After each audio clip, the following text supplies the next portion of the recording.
Hey, good morning, everybody. Lee Brower here, and welcome to this week's edition of Meaningful Monday.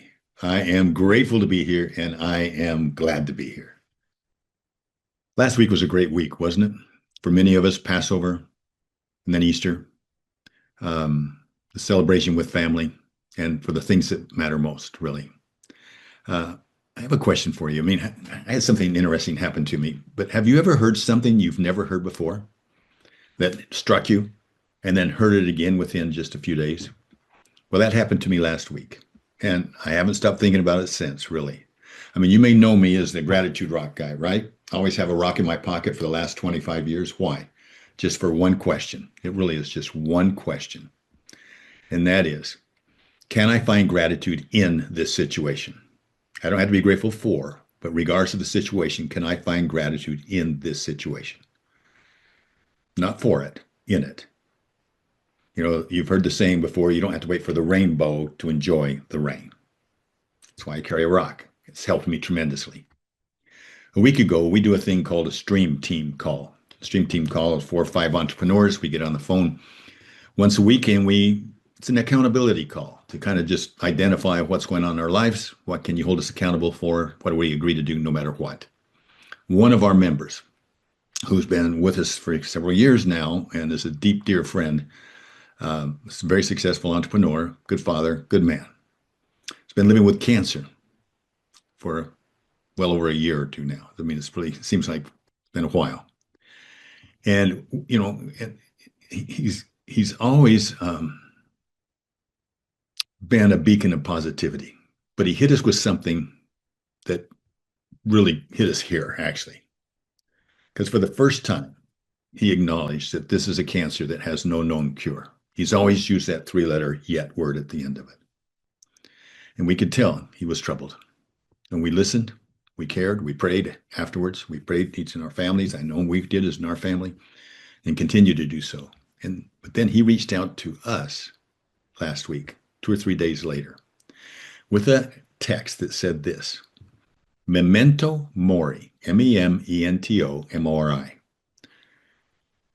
He said, it's an old Roman soldier saying that says, remember, you must die. And that the Stoics use this not as motivation to fight well, but to focus on living. And he then said, I send this to let you know I appreciate your support and to let you know I'm doing better as I focus on living. So I wrote those words in my journals where I can see them every day.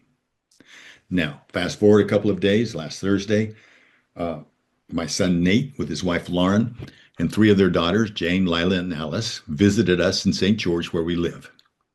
And together we took a 90-minute walking tour, 15 stops, each one marking a moment from the last week of a story most of us know.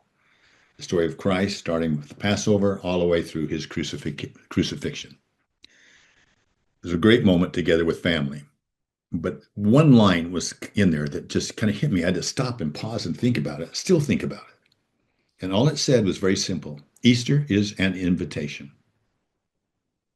Easter is an invitation. You could have put Passover is an invitation, but it still makes that same, regardless of what your background is.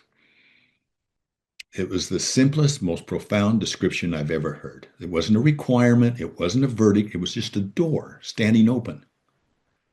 And afterwards, as we were talking about what invitation really means, my son showed me a quote that he's programmed into his watch, from his watch, believe it or not, that he reads every morning.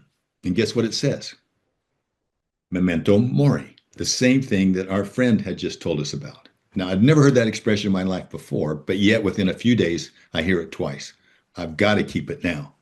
But there was another two words that on my son's phone that reminds him every day, and it was Amor Fati, which is, again, it means love your fate. But the Stoics use it as a challenge. They don't just accept the hard things life sends you, turn them into fuel. So how do we turn them into fuel? And I immediately thought of our friend. And I had to share that with him. And so I sent it off to him. And here's something, that what he's doing describes both of those, Memento Mori and Amor Fati.